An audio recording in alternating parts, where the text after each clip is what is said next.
The Supreme Court, in a 9-0 decision, instructed you to facilitate the return to the United States of Abrego Garcia, who the administration admitted was wrongfully deported to El Salvador. Your response? You've openly flouted judicial orders. When asked whether you have been in touch with El Salvador to return Abrego Garcia, you boasted, quote, "I would never tell you that. And you know who else I would never tell? A judge." Clearly, you don't care about the Fifth Amendment right to due process, and you don't care about the First Amendment either, since you've been very busy snatching students off of college campuses for exercising their right to free speech. You dredged up a relic from the McCarthy era to claim that student protesters posed a threat to the foreign policy of the United States. Give me a break, Mr. Secretary. You know as well as I do this isn't about national security, it's about punishing free speech. And you know that in America, the government doesn't get to use its power to punish speech it doesn't like. Yet in March, you boasted about revoking student visas, saying, and I'm quoting, "We do it every day. Every time I find one of these lunatics, I take away their visa," unquote. Let's look at one of those lunatics, Mr. Secretary, Ms. Ozturk.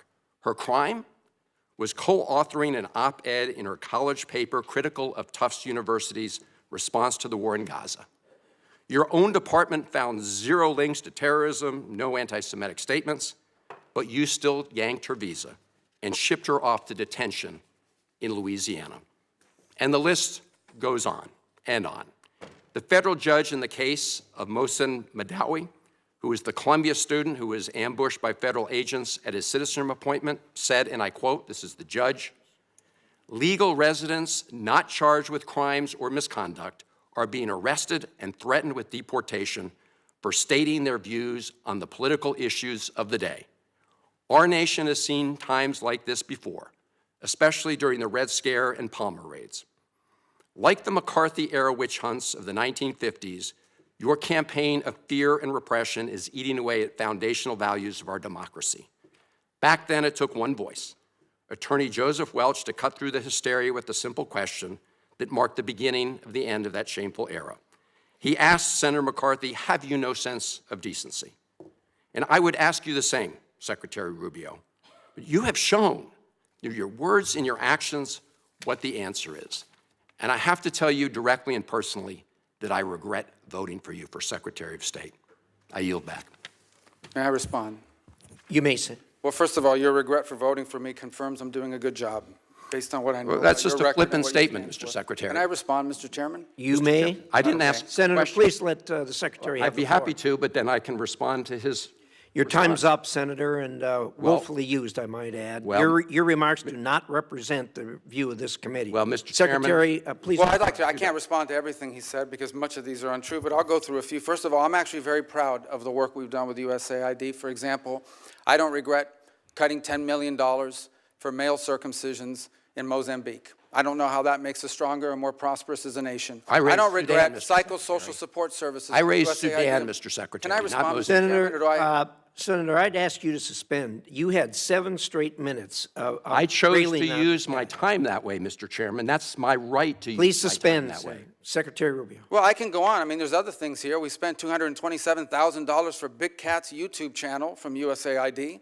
We spent $14 million for social cohesion in Mali, whatever the hell that means. So I can go on and on. I got the list here, and there's more. I didn't even bring the whole list. In the case of El Salvador, absolutely. Absolutely. We deported gang members, including the one you had a margarita with. And that guy is a human trafficker, and that guy is a gangbanger, and the evidence is going to be clear. In the days to come, Mr. you're going to see Chairman, who you went to look, defend. I'm sorry, Please, Mr. Chairman. Secretary No. Rubio has the floor. Mr. Chairman, he can't make unsubstantiated Senator, comments like that. Secretary Rubio has the floor. You've had Secretary your time. Rubio should take that testimony to the federal court in Senator- the United States because Well, he hasn't done it under oath. Here's another point, okay? There is a division in our government between the federal branch and the judicial branch. No judge in the judicial branch cannot tell me or the president how to conduct foreign policy. No judge can tell me how I have to outreach to a foreign partner or what I need to say to them. And if I do reach to that foreign partner and talk to them, I have under no obligation to share that with the judiciary branch. Just like a judge cannot order me to negotiate with a foreign minister of Russia, they cannot order me to negotiate with a foreign minister or the president of El Salvador. And if I did negotiate with them, which we have responded to them, and we've told them we've had communications with the president of El Salvador, I am under no obligation under our division of powers in this country and to share with the judicial branch how I conducted diplomacy of the United States. It would actually be counterproductive. If I started sharing with courts, or frankly, with the media, my conversations with foreign leaders and all of their details, no foreign leader would talk to me again, and we would break trust with them. So I have complied with every court order. What I won't comply with is an order to disclose what I'm saying and what we're talking about with a foreign leader, because then they won't talk to me. Diplomacy doesn't work that way. About the student visas, let me say this. I don't deport anybody, and I don't snatch anybody. The State Department does not have officers in the street snatching everybody. What I do is revoke visas, and it's very simple. A visa is not a right.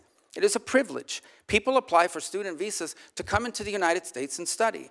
And if you tell me that you're coming to the United States to lead campus crusades, to take over libraries and try to burn down buildings and acts of violence, we're not going to give you a visa. Is that what Ms. Ozturk did? We're not going to give you a visa. Is that what she did? Come on, Mr. Secretary. And every single You're one of just these blowing cases, the smoke factors here are now. different. Senator, The bottom line is, if you're Senator, coming here to stir up trouble on our campuses, we will deny you a visa.